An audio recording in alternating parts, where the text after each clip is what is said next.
నమస్తే, welcome to are Telugu. వైద్యం అనేది పూర్తి స్థాయిలో ఒక వ్యాపారంగా మారుతున్నటువంటి టైంలో తమిళనాడు ముఖ్యమంత్రి విజయ్ ఒక సంచలన నిర్ణయం తీసుకోబోతున్నట్టు తెలిసింది. అంటే స్వతంత్ర భారతదేశంలో ఇప్పటి వరకు అనేక ప్రభుత్వాలు మారినా, ఎంతో మంది ముఖ్యమంత్రులు చేంజ్ అయినప్పటికీ ఎవ్వరికి కూడా రానటువంటి ఆలోచన విజయ్కి వచ్చింది. సో అదే అంటే మొన్న మనం ఏదైతే జార్ఖండ్ లోని రాంచీలో జరిగినటువంటి సంఘటన దేశవ్యాప్తంగా ఉన్నటువంటి ప్రజలను ఆందోళనకు గురి చేసింది.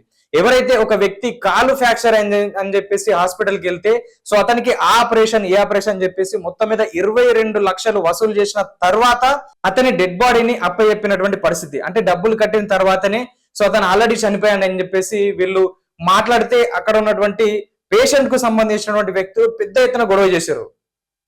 సో ఇది ఒక రాంచీలో జరిగినటువంటి సంఘటనే కాదు, దేశవ్యాప్తంగా అనేక ప్రైవేట్ ఆసుపత్రిలో జరుగుతున్నటువంటి సంఘటనలే. సో వ్యక్తిని పూర్తి స్థాయిలో అతన్ని దగ్గర డబ్బులు వసూలు చేసి చనిపోయిన తర్వాత ఆ అమౌంట్ కట్టిన తర్వాతనే అతని యొక్క మృతదేహాన్ని అప్పజెప్తున్నట్టు సిచ్యువేషన్. సో దీనికి వ్యతిరేకంగా ఇలాంటి సంఘటనలు జరగకుండా ఉండడానికి పేదవాళ్లకు, మధ్యతరగతి వ్యక్తులకు ఎంతో కొంత పాజిటివ్ జరిగే విధంగా విజయ్ అయితే ఒక నిర్ణయం తీసుకోబోతున్నాడు. అదేంటంటే ఒకవేళ ప్రైవేట్ ఆసుపత్రిలో గనక ఒక వ్యక్తి ట్రీట్మెంట్ తీసుకుంటున్నటువంటి టైంలో గిట్ట అతను చనిపోతే ఆ తర్వాత ఎలాంటి ఫీజు చెల్లించని అవసరం లేకుండా ఉండే విధంగా అయితే ఇతను చర్యలు తీసుకోబోతున్నట్టు తెలిసింది. సో దానికి అనుగుణంగానే ప్రైవేట్ ఆసుపత్రులకు కూడా తగు సూచనలు అయితే ఇవ్వబోతున్నారు. సో ఒకవేళ వ్యక్తి చనిపోయిన తర్వాత కూడా మీరు మళ్ళీ డబ్బులు వసూలు చేస్తే మీపైన చర్యలు తీసుకుంటాం అనే విధంగా అయితే అధికారులకు కూడా సూచనలు ఇచ్చినట్టు తెలుస్తుంది. అయితే గతంలో మనం చాలా సంఘటనలు చూసినాము. ఒక రాజకీయ నాయకుడు ఎలక్షన్లకు ముందు కొంతమంది వ్యాపారస్తుల దగ్గర కావచ్చు, పెద్ద పెద్ద బిజినెస్ వ్యక్తుల దగ్గర కావచ్చు, వీళ్ళు ఫండ్స్ తీసుకోవడం, ఆ తర్వాత వీళ్ళు గెలిచిన తర్వాత వాళ్ళకు ఎంతో కొంత పాజిటివ్ గా పంచడం, ఇలాంటివి చాలా జరుగుతున్నాయి. సో అందుకోసమే ఇన్ని గణం ప్రభుత్వ ఆసుపత్రులు ఉన్నప్పటికీ ఇప్పటికి కూడా ప్రైవేట్ ఆసుపత్రులు ఒకటికొకటి పెరుగుతూనే ఉన్నాయి కానీ తగ్గుతలేవు.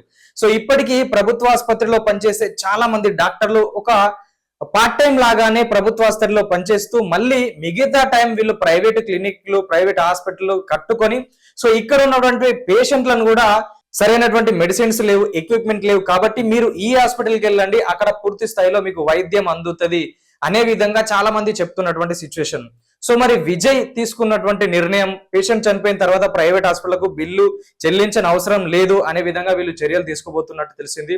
సో దీని గురించి మీరేమంటారు? ఇది ప్రతి రాష్ట్రంలో, దేశంలో ఉన్నటువంటి ప్రతి రాష్ట్రంలో ఇంప్లిమెంట్ చేయాల్సినటువంటి అవసరం ఉందా లేదా? మీ కామెంట్ అనేది కామెంట్ రూపంలో తెలియజేయండి. సో మరొక వీడియోతో మీ ముందు ఉంటాం, చూస్తూనే ఉండండి ఆర్ తెలుగు.